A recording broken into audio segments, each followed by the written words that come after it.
नमस्कार। आज हम एक बहुत ज़रूरी विषय पर बात करने वाले हैं, संतुलित आहार। हमारे पास संतुलित आहार, स्वस्थ जीवन का आधार, इस पर कुछ सामग्री है, कुछ लेख हैं और कोशिश ये रहेगी कि हम समझें कि ये संतुलित आहार मतलब बैलेंस डाइट आखिर है क्या चीज़ और क्यों ये इतनी ज़रूरी है। चलिए शुरू करते हैं। बिल्कुल, और ये समझना ज़रूरी है कि ये सिर्फ वजन कम करने या बढ़ाने की बात नहीं है।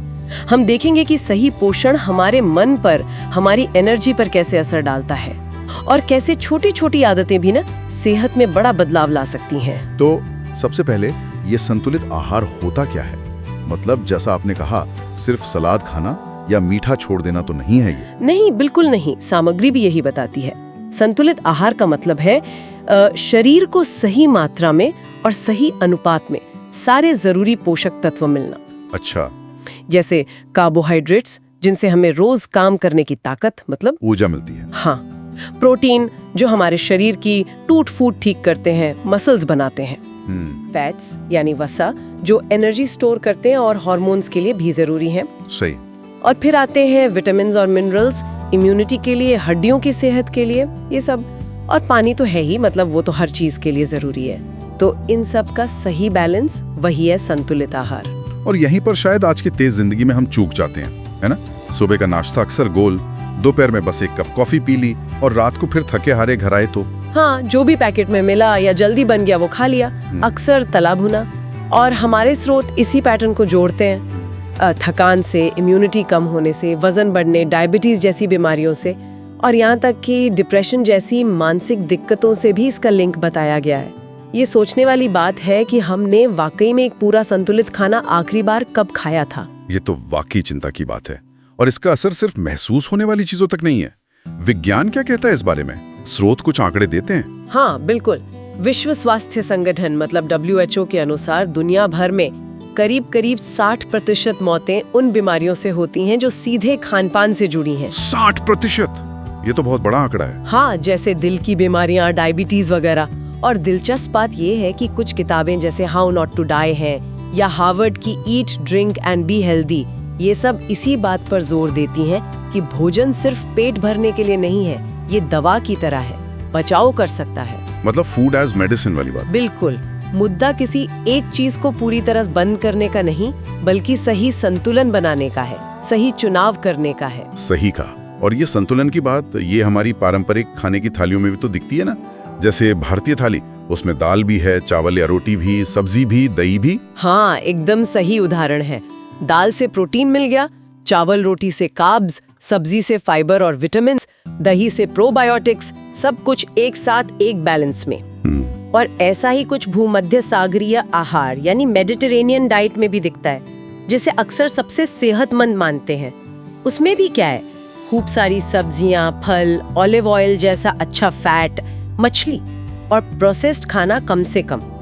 तो हमारे स्रोतों से एक मजेदार बात ये निकल कर आती है कि चाहे आज का विज्ञान हो या हमारी पुरानी परंपराएं, सबका निचोड़ एक ही है, संतुलन और असली खाना। ये तो है, कोई रॉकेट साइंस नहीं है, बस हम शायद भागदौड़ में भूलते जा रहे हैं। और आपने शुरू में कहा था कि ये सिर्फ शरीर नहीं, मन के लिए भी जरूरी है। दिमाग पर कैसे असर डालता है ये? हाँ, ये बहुत जरूरी पॉइंट है। स्रोत बताते हैं कि हमारा दिमाग जो है ना, वो शरीर की करीब 20% एनर्जी रोज इस्तेमाल करता है। अच्छा, 20%? हाँ, और उसकी अच्छी फंक्शनिंग के लिए कुछ खास पोषक तत्व बहुत जरूरी हैं, जैसे omega 3 fatty acids, vitamin B12, iron, antioxidants. ये सब हमारी याददाश्त, फोकस और मूड को ठीक रखने में मदद करते हैं। अगर इनकी कमी हो ना, तो अक्सर थकान, चिड़चिड़ाहट या उदासी महसूस हो सकती है। ये तो सीधा कनेक्शन है। तो फिर सवाल ये उठता है कि ठीक है, समझ गए कि जरूरी है, पर करें कैसे? अपनी रोज की लाइफ में इसे लाएं कैसे? कोई आसान तरीके हैं? हाँ, बिल्कुल। स्रोत कुछ बहुत प्रैक्टिकल तरीके बताते हैं। जैसे एक चीज हो सकती है कि हफ्ते भर के खाने की थोड़ी सी प्लानिंग कर लें। मतलब मोटा मोटा सोच लें कि क्या बनाना है। इससे एन मौके पर कुछ भी अनहेल्दी ऑर्डर करने से बच सकते हैं। हाँ, प्लानिंग से आसानी हो जाती है। दूसरा एक अच्छा नियम है 50-25-25 प्लेट रूल। ये क्या है 50-25-25? मतलब आपकी प्लेट का आधा हिस्सा 50% सब्जियों और फलों से भरा हो। अच्छा। बाकी का चौथाई हिस्सा 25% अनाज या कार्ब्स हो, जैसे रोटी, चावल, ओट्स। और बचा हुआ 25% प्रोटीन हो, दाल, पनीर, अंडा, चिकन, मछली, जो भी आप खाते हो। ये तो काफी सीधा और आसान तरीका लगता है फॉलो करने के लिए। हाँ, ये विजुअली समझने में आसान है। और पानी पीना बहुत जरूरी है, दिन भर थोड़ा थोड़ा पानी पीते रहें। हाँ, पानी तो अक्सर भूल जाते हैं लोग। बिल्कुल। और स्नैक्स का ध्यान रखें, जैसे शाम को भूख लगे तो चिप्स की जगह मुट्ठी भर नट्स खा लिए या कोई फल ले लिया। हाँ। और एक बहुत जरूरी बात जो स्रोत बताते हैं, ध्यान से खाना, मतलब माइंडफुल ईटिंग। मतलब खाते समय टीवी या फोन नहीं। हाँ, कोशिश करें कि खाते समय सिर्फ खाने पर ध्यान हो। खाने को देखें, उसकी खुशबू लें, स्वाद महसूस करें। इससे पाचन भी बेहतर होता है और पता चलता है कि पेट कब भर गया है। और याद रखें, परफेक्ट होने की जरूरत नहीं है, बस लगातार कोशिश करना, कंसिस्टेंसी बनाए रखना ज्यादा जरूरी है। तो कुल मिलाकर बात ये समझ आती है कि खाना जो है वो बहुत शक्तिशाली है। ये हमें सेहत दे भी सकता है और अगर ध्यान ना दें तो बिगाड़ भी सकता है।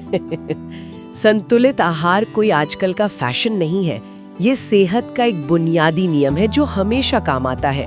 शुरुआत छोटी करें, पर करें जरूर। बिल्कुल। और जाते जाते बस एक सवाल छोड़कर जा रही हूँ सोचने के लिए। सामग्री ये तो बताती है कि हम क्या खाते हैं, ये बहुत महत्वपूर्ण है, पर क्या ये भी उतना ही जरूरी नहीं कि हम कैसे खाते हैं? मतलब किस मूड में, किसके साथ, कितने ध्यान से। शायद अब वक्त आ गया है कि हम खाने के साथ अपने रिश्ते पर भी थोड़ा गौर करें।